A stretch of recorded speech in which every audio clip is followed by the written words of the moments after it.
L'enveloppe était épaisse et d'un crème doux, ornée de lettres en relief inscrivant « Tornend Veil Avocat ».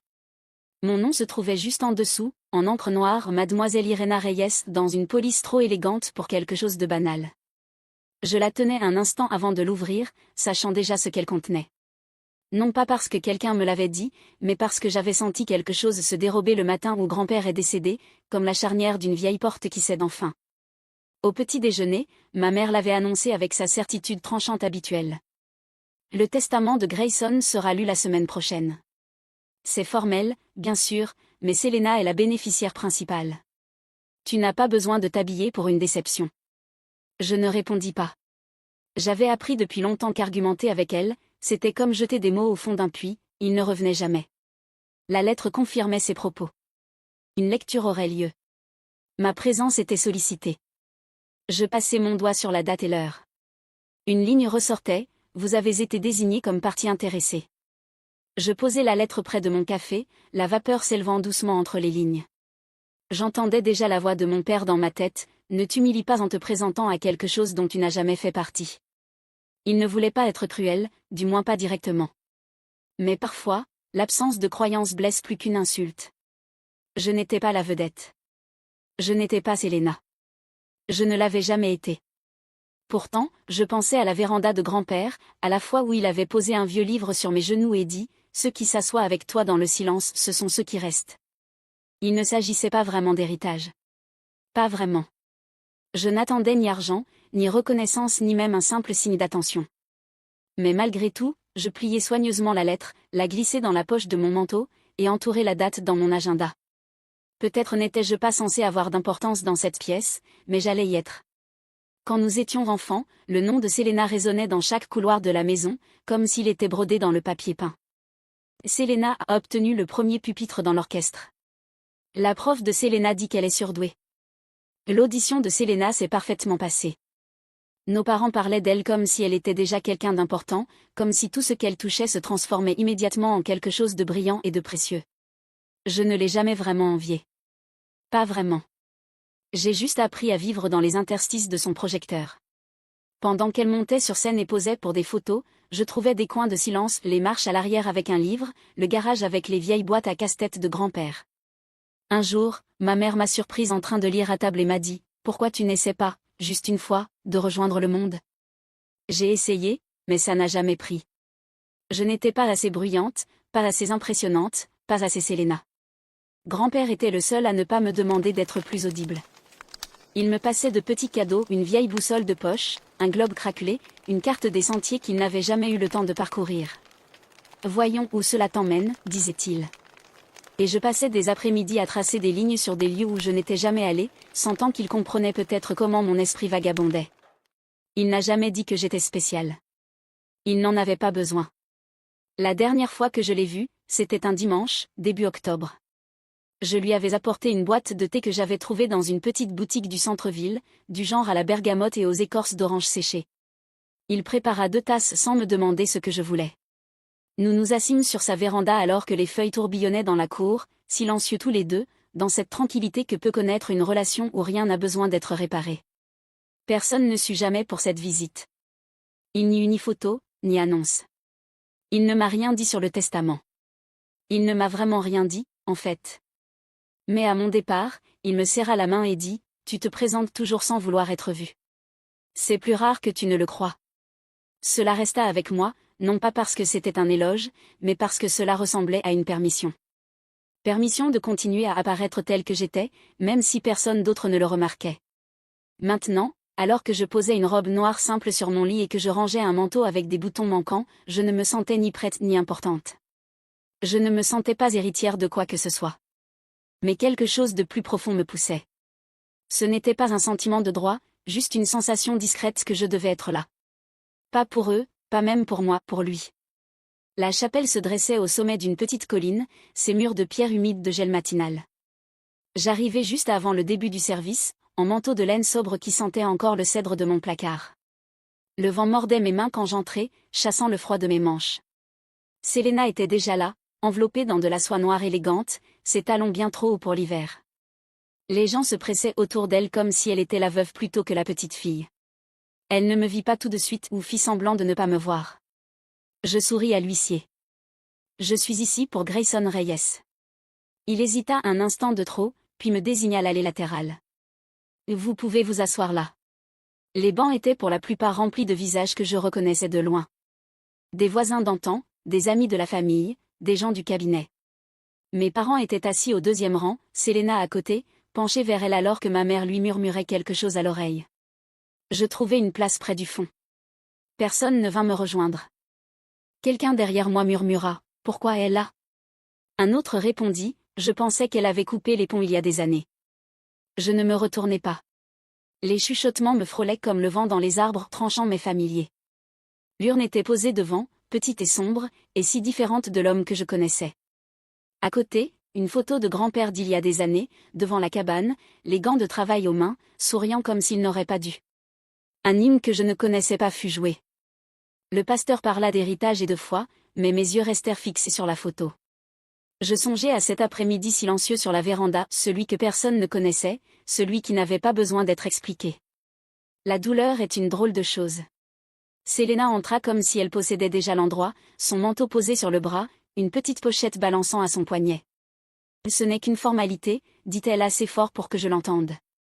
Et grand-père savait à qui revenait quoi. Nos parents s'assirent à ses côtés.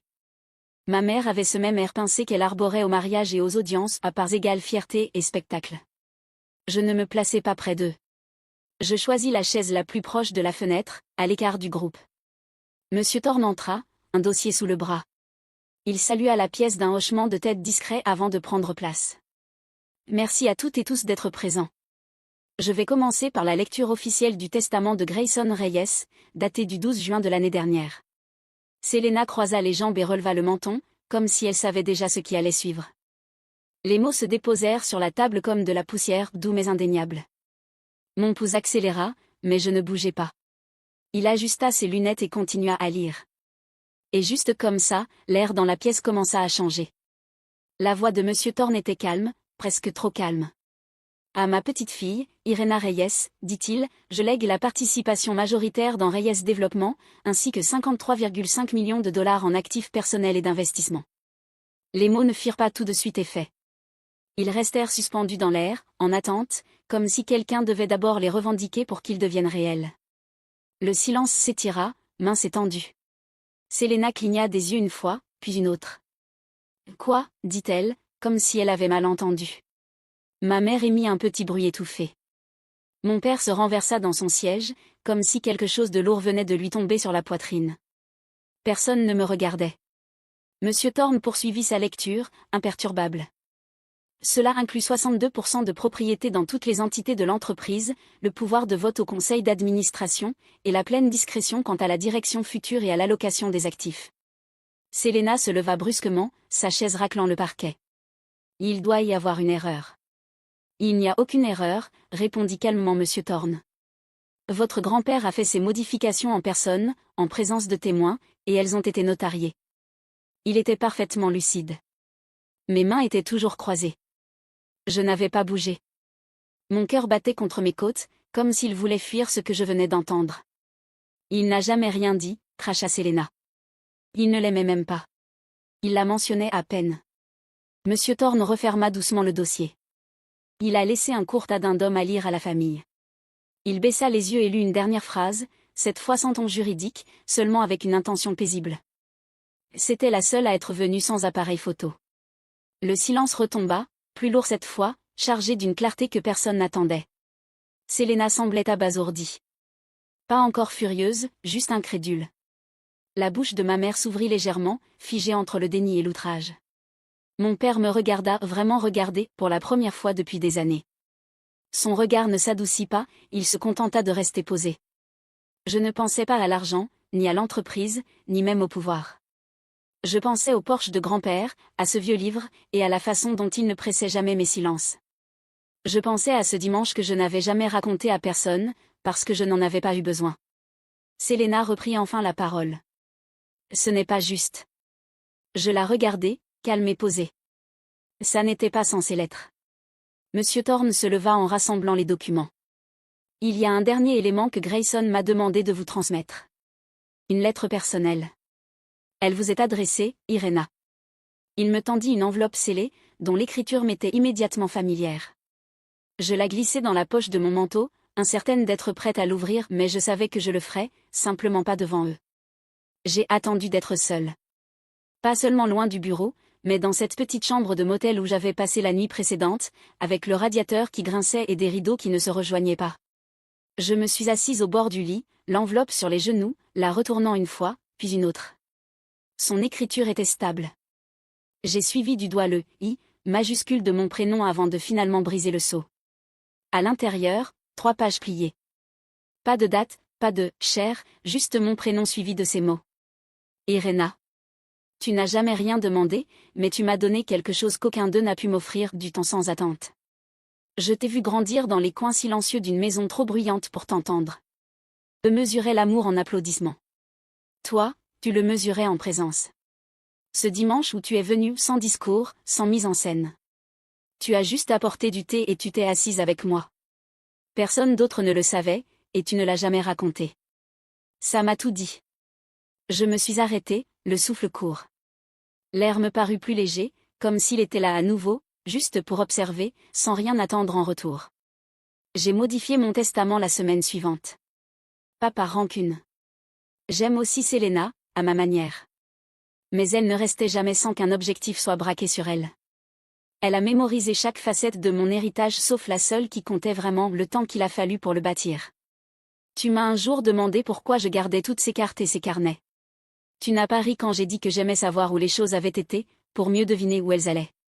J'ai souri malgré moi. Il avait dit ça. Je me souviens avoir trouvé étrange qu'un homme aussi pragmatique croie encore à la direction sans garantie. Je me fiche de ce que tu fais de l'entreprise. Garde-la, vends-la, change-lui de nom. Ce que je te lègue n'est pas matériel. C'est de la confiance. La confiance que quelqu'un qui se présente discrètement, sans chercher à être vu, est exactement le genre de personne qui doit tenir la lumière quand les autres ont oublié où était l'interrupteur. La dernière phrase était écrite plus lentement, les boucles plus larges, les lignes légèrement penchées. Ils te diront que tu ne le mérites pas, mais moi j'ai vu ce que le monde récompense et ce qu'il oublie. Je choisis de me souvenir de toi. Avec amour. Grand-père. Je repliai la lettre avec soin, marquant les plis avec le tranchant de ma main. Puis je la remis dans l'enveloppe et la glissai sous mon oreiller. Ce n'était pas une validation que je ressentais.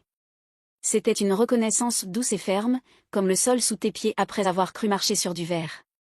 Je suis retournée au bureau le lendemain matin pour finaliser les papiers. Monsieur Thorne m'avait demandé de venir seul.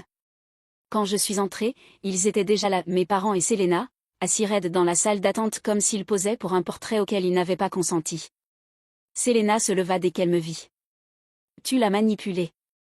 Elle articula chaque mot avec précision, comme si elle les avait répétés devant un miroir. Il était vieux. Il ne savait pas ce qu'il faisait. Je ne répondis pas tout de suite.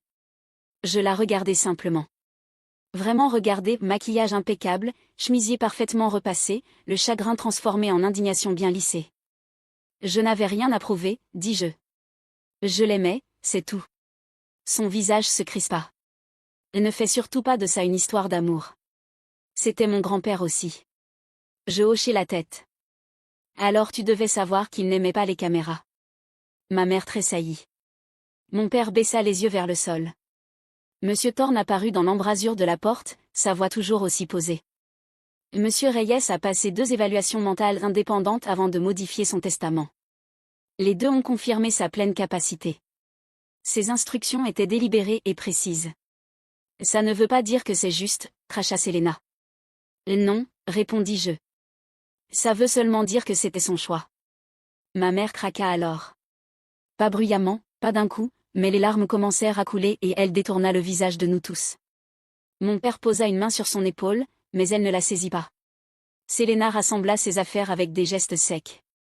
Ce n'est pas fini, dit-elle, mais sa voix avait perdu toute assurance. Tu n'as pas le droit de réécrire l'histoire de cette famille simplement parce qu'il est parti.